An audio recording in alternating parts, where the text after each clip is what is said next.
Hi, I'm Christy Ballantyne, and I'm delighted to have a chance to talk about my favorite session of CMHC is the FDA update and late-breaking trials. It's a whirlwind tour through all of the main topics, and we'll start off with a few highlights from our presenters. Anne, do you want to give a quick look at what you're going to be talking about? Certainly. So it's always fun to do this, as you mentioned. And what I'm going to try to do is focus on some of the things that aren't necessarily the big cardiovascular outcome studies. So I'm going to talk about the data from Award 11 that basically led to the FDA approval for two new doses of dulaglutide, the 4.5 milligram dose and the 3 milligram dose. I am going to review the findings from DAPA-CKD and talk about that in terms of how it changes our treatment of our patients with CKD. I'm going to touch on some of the updates in technology, particularly the use of the Libre 2, which was relatively recently FDA approved. I'm going to talk about the really good news, which is that they removed the black box warning from canagliflozin about lower limb amputation. So I'm going to go through some of the data as to why that happened and how we should address this now with patients going forward. And finally, I'm going to touch on some of the information about the development of diabetes related to COVID infection, because it's something we don't really understand or know that much about. So I think that's an evolving area of research and interest. Well, a lot of big news since our meeting last year, and that's in every field that we were looking at. So Deepak, a lot has been happening in the area of antiplatelet and thrombosis. Can you give us a highlight of what you'll be talking about? It's really been an exciting world in thrombosis, and since the last CMHC, there's actually been a ton of relevant stuff that's happened. From a regulatory perspective, I think it's important to let the audience know that in the US, the FDA granted ticagrelor a broad label update to cover patients that are high ischemic risk but with stable coronary artery disease. And that is really quite a label expansion. The Canadian label also expanded for that matter. And this is all based on the THEMIS and THEMIS PCI trials. So I'll review exactly what is new with respect to the labeling there for ticagrelor and briefly touch upon the trials upon which that update is based.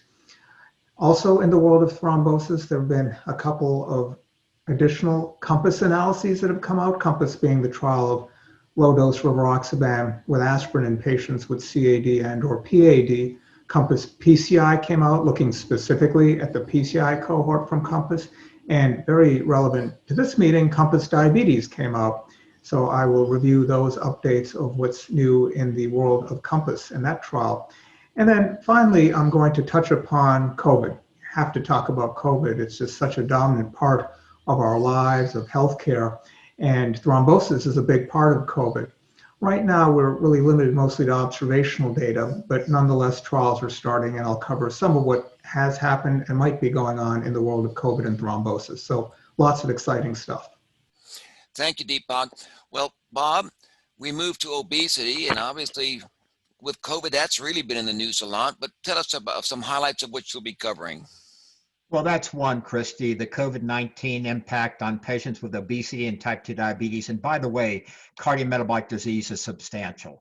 And there we're not talking about perhaps so much risk, but once infection is taking place, the outcomes are much more deleterious. So we're going to cover a systematic review of multiple trials that look at the impact of excess body fat on outcomes to COVID-19 infection. Another thing I thought I might cover is a New England Journal of Medicine paper just recently on the treatment of obesity in underserved populations.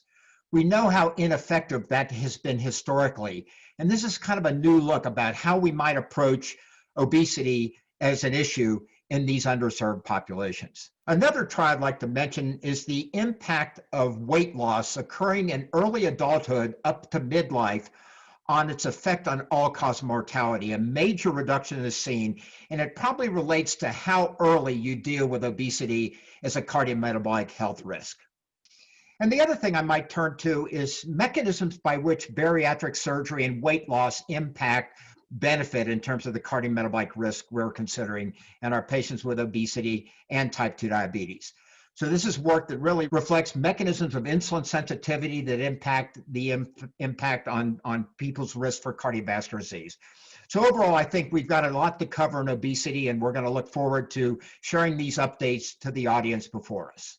It's also been a very exciting since the last year. We have a new agent approved, bempedoic acid as a mono and also as a combination tablet with ezetimibe. We have another agent that's been filed, inclisiran, very exciting therapy. We have some new data in regards to EPA and the progression of atherosclerosis and regression. We've got some exciting new trials on inflammation with colchicine, and also some new targets targeting LPA, ApoC3, ANGPTL3, where we're starting to see the phase 2, phase 3 data, which looks very exciting. And now I'd like to turn to Keith Ferdinand. Keith, it's been a very exciting area in regards to the last year, hypertension and heart failure. Can you also give us a quick snapshot of what you'll be talking about? I'll discuss aspects of hypertension in the session on late-breaking clinical trials.